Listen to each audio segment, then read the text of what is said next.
Hey everybody, how's it going? This is Mike from Too Much Sugar. Welcome to another episode of Should You Play? Another Brick in the Mall is basically Prison Architect with shopping. Imagine a wonderfully designed game with huge potential, and it's only still in early access on Steam.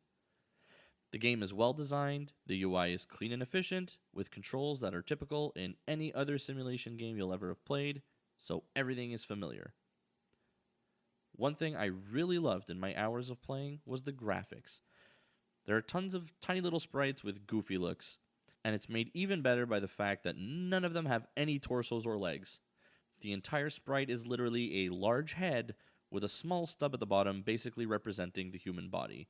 And I think it's something about the comically and horrendously wrong human proportions that make the sprites so much better. If a person is unhappy with their service in the mall, the actual face turns red. Again, comedic stereotypes, they work. When you load up the game, you're greeted with a pretty standard main menu. Everything is normal until you go into the settings. Video is normal with resolutions, shadows, VSync, and the option to make it full screen or windowed. In my personal experience, however, I would go with windowed, as I have multiple monitors and the frame rate differential is almost non-existent. Sound is a single master bar, so nothing too crazy there, but I would like if they could implement something like options for employee sounds or construction noises, as the construction noises in particular can get quite annoying and loud if you're even remotely zoomed in. The game tab is the best part of the settings by far. On it, you have an area dedicated to notifications. This is something that should always be on, in my opinion. The notifications show what is essentially wrong in your mall. For example, if the queue is overfilling, you would get a notification letting you know that. If there aren't enough restrooms or the rat population has gotten out of hand, you can get notifications for that stuff too. If you want to save some space at the bottom of your screen, however, a good way to do so is to turn these off. The percent of the screen they cover isn't large at all, but to each their own. I personally think it's a great part of the game design, and it should probably be in more simulation games like this one. And yes, don't worry, I know that most sim games all have notifications, but very few of those notifications are as clear as the ones in this game. A few other things I really love about the game is how easy it is to play. Within an hour of time, I understood everything I had to do. Controls are simple and clear, even though I got confused a couple of times.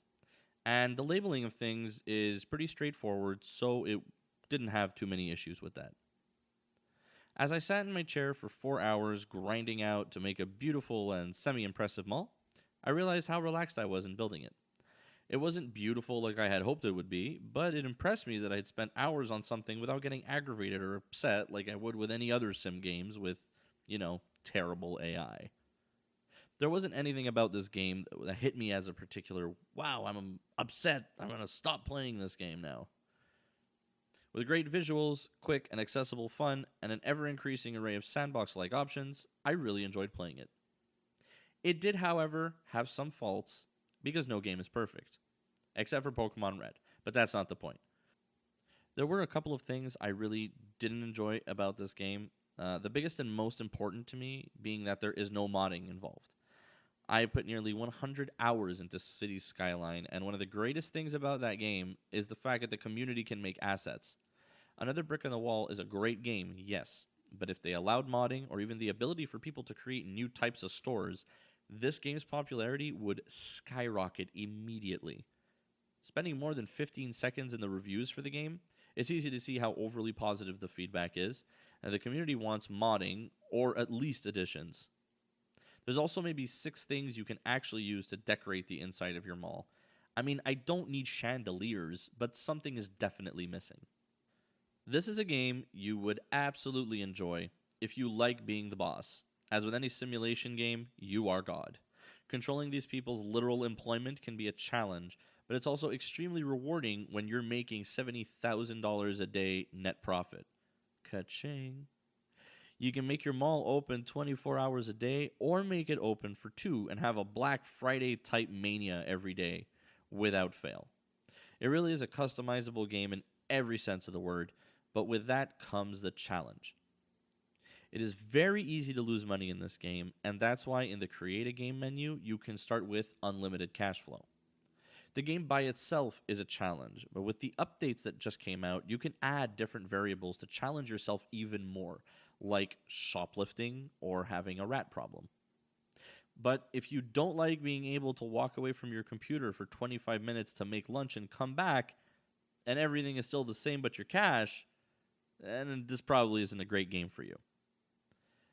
This game is one where constant attention will mean constant change, and being AFK will genuinely do nothing but give you more or less money, depending where your cash flow was when you got up.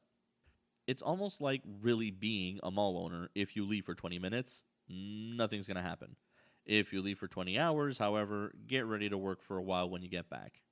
Now, on to the question that everybody wants the answer to. Should you play Another Brick in the Mall?